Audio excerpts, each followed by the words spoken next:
to the problem, and that problem was, what's the identity of the metal?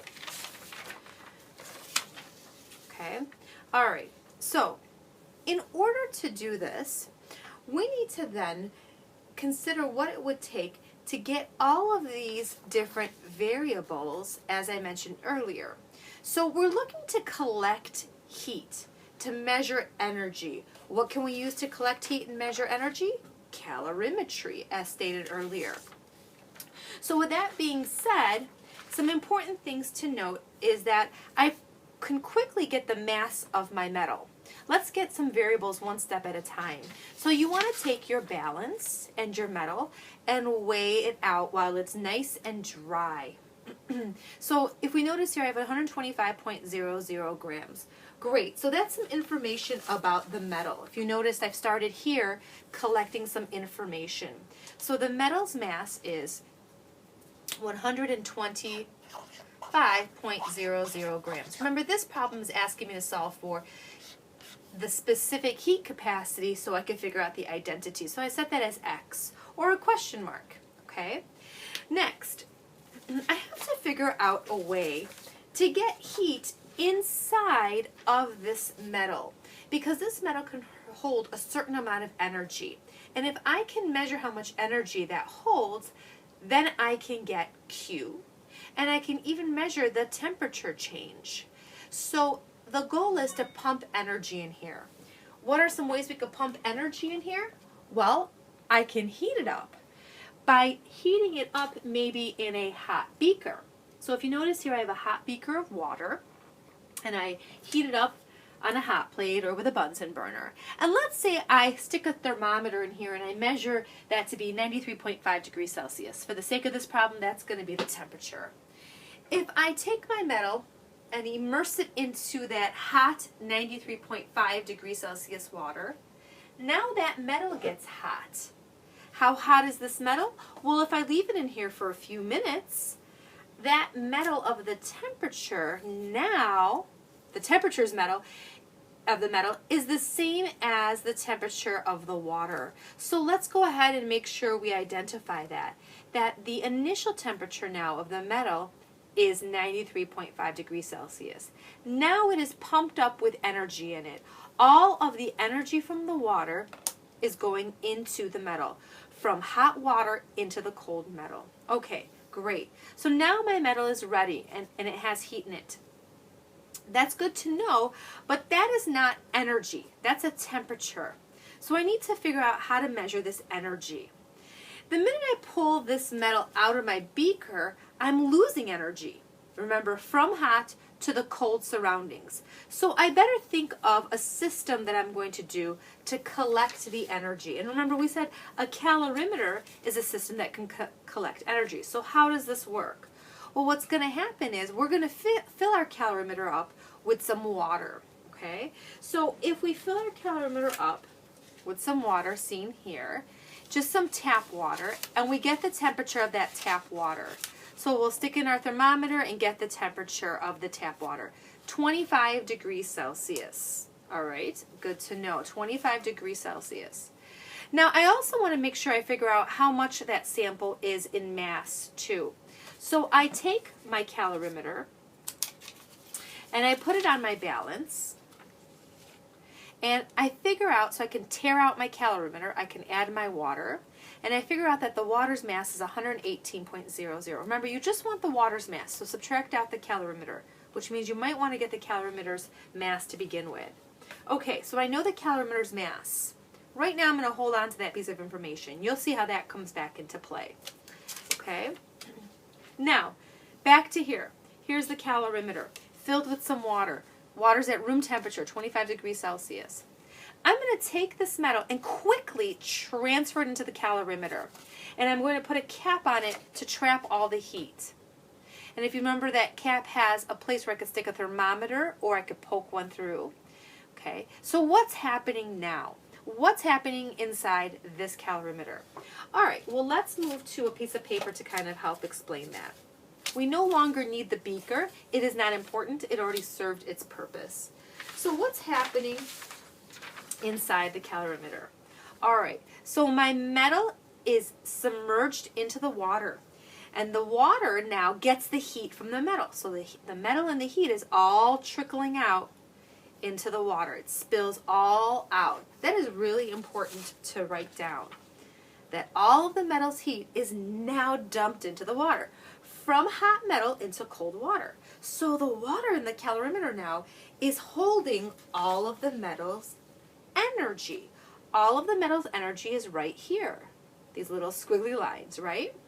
I also stuck a thermometer, we said, into the calorimeter to see how much my temperature changes. The initial temperature of the water without the metal was 25 degrees Celsius. But then as soon as I put the metal in the water, so water and the metal, we like to call this together, this is well, we'll call it the final temperature of the water and the metal. Oh, it's called the mixture. Escaped me, but now I remembered. It's called the mixture of water and metal. The temperature rose all the way up to a final temperature of 32 degrees Celsius. Now, that's not just the water, that's both of them together. So all the way up to 32 degrees Celsius. I see I have a temperature change now. Okay, so now that I know all the energy is trapped in the water, we now can see that a calorimeter, what it does is it is a place for a metal to dump its energy, and it's very easy for us to measure the temperature of water versus sticking a thermometer on a piece of metal. So it kind of works as a way for us to trap some energy in.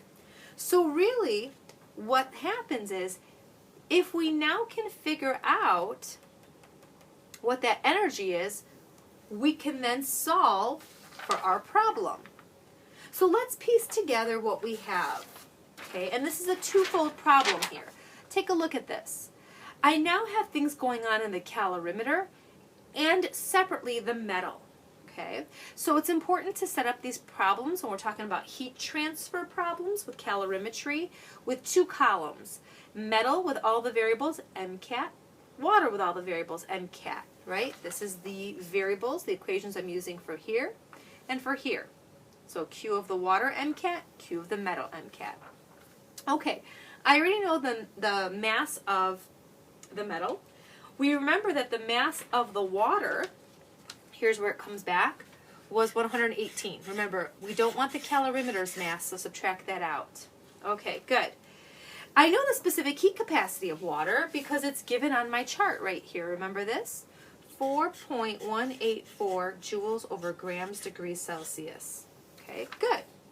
What are some other things I know? Well, there was a lot of information about temperatures. So let's go back. Remember, the metal's initial temperature was 93.5 degrees Celsius. Remember that? What about the water in the calorimeter? Not in the beaker. Make note of that. We are no longer in the beaker. The beaker is not important anymore. The water in the calorimeter started off with room temperature, 25 degrees Celsius. And you know, let's make that a little bit more exact. Let's put some decimals on that one. So 25.0 degrees Celsius. Okay? I know that looks like 25. There we go. 25.0 degrees Celsius. All right? What's the final temperature of the water? Well, whatever the final temperature of the mixture is the final temperature of the water. And it's the final temperature of the metal. So this is important. You might want to circle these. At the end, the two temperatures are the same because the metal is sitting in the water. They equal each other out. The transfer happens until the temperature both are the same. Okay? So that's important to note in your notes right now. Now, I need to solve for x over here. I'm missing a q. But it looks like I could solve for water's q. So let's do that first and then see what we can do with that. So let's go ahead and solve for water's q. So q is equal to MCAT. So for q for the water, I'll put W for water, is 118, let's do correct fix, grams, times 4.184 joules over grams degrees Celsius, times the change in temperature. So now we'll add another zero there. So we'll do 32 final minus initial, right? T final minus T initial. 32 minus 25, which gives us 7.0 degrees Celsius. Okay, time to take out our calculator. Oh, sorry, Q of the water is equal to, let's cross out some units. Grams and grams cancel out. Degrees Celsius and degrees Celsius. I'm left with joules, which is the unit for Q. And I pull out my calculator and go ahead and calculate that. See here how many sig figs. The least amount is 2 sig figs. So in my calculator I get 3,455, but to 2 sig figs, 5 next door, I round up, 3,500 joules. 3,500 joules. That's the Q of the water. Let's fill that in here, 3,500 joules. Now, why is that important? Well, if you remember this picture and this saying, all of the metal's heat is in the water. So the Q of the water is really the metal's Q, because the metal dumped its Q, the metal dumped its heat, Q is heat, into the water. So that's a really good point to write down. If we can solve for water's energy, this water's energy, which is Q, then you have the metal's energy. See? That's the metal's energy sitting in the water. So this water's Q is the Q of the metal. These are equal. Notice the equal sign, 3,500 joules. And that is always